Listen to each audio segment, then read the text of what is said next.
loves, welcome back to the Starscartel channel. If you don't know, I am Star. The message I have is y'all put some investigators on my deathbed. The scripture comes from Song of Songs 1, um, 1 through 6. Let him kiss me with kisses of his mouth. More delightful is your love than wine. Your name spoken is a spreading perfume.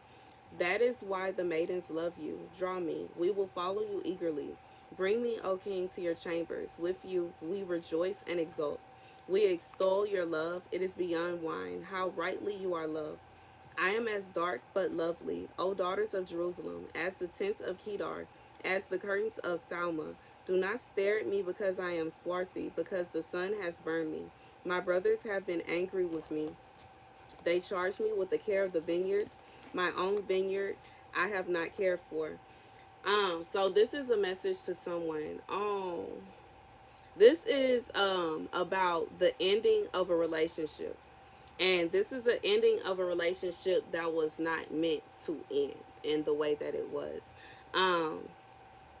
And I feel like it started off beautiful. But one thing that I see that's drawing my attention is your name spoken is a spreading perfume. That is why the maidens love you. And they charged me with the care of the vineyards. My own vineyard I have not cared for. So for whomever this is for, this relationship ended because women were chasing after the man.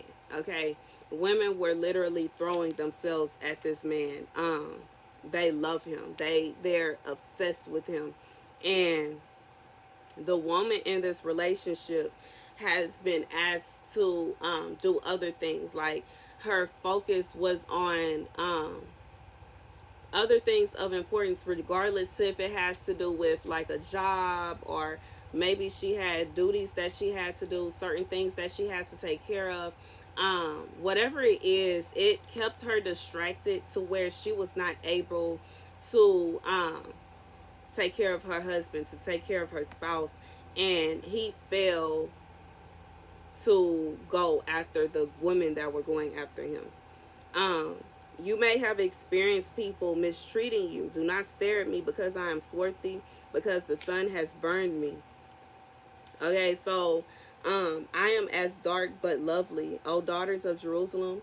So this is somebody that not only are these women that they have been chasing after your husband, they have been chasing after your spouse, they have taken your spouse, they have caused your spouse to commit adultery.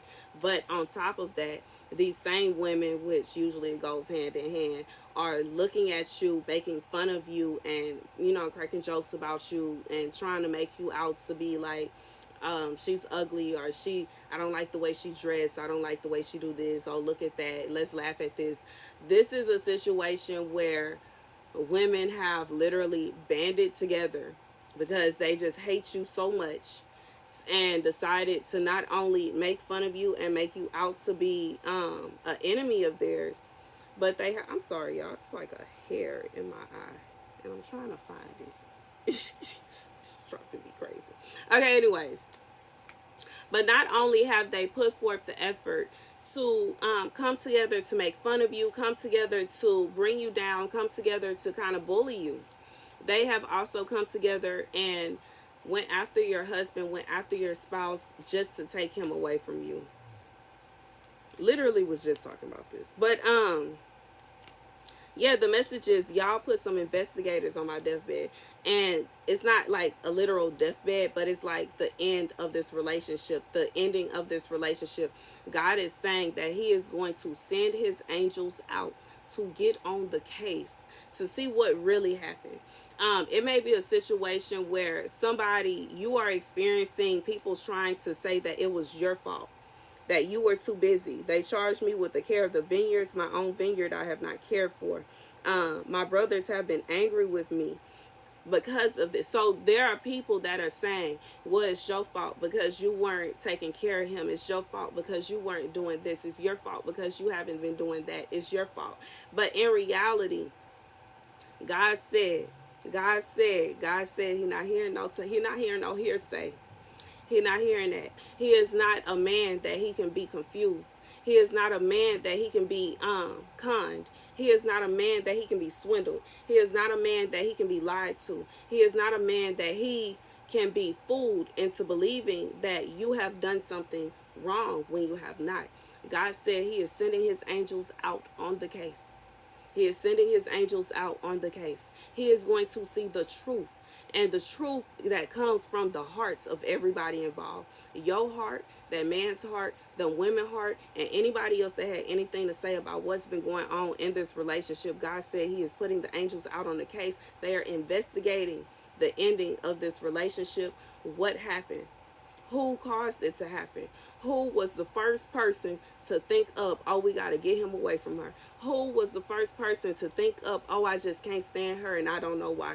Who was the first person? Whoever did this, God said he will have his foot on their necks for not only destroying the relationship, not only making fun of you and bullying you and mistreating you unprovoked, not only trying to make you busy and trying to distract you from taking care of your spouse, of your husband, but also for lying and going around and trying to say that you did something wrong when you did not. God says the angels are on the case. They are investigating this case. They are investigating this case. You are not going to be punished because of this. In reality, I know for whomever this is for, you are hurt by this situation. My heart goes out to you. I know this is heartbreaking and very hurtful. I've been through it. And I talked to y'all about that. I've been through it. I've been through it where a group of women decided they didn't like me with my ex, and they decided to bully me, harass me. They tried to jump me. They poisoned me. They did so much to me while simultaneously taking his attention away. And it is what it is. That door is closed. But I'm just saying that to say I know what it feels like. I know it hurts. It hurts. It hurts. It hurts. It hurts. It's very painful. And I hear God saying it's very painful what they're doing.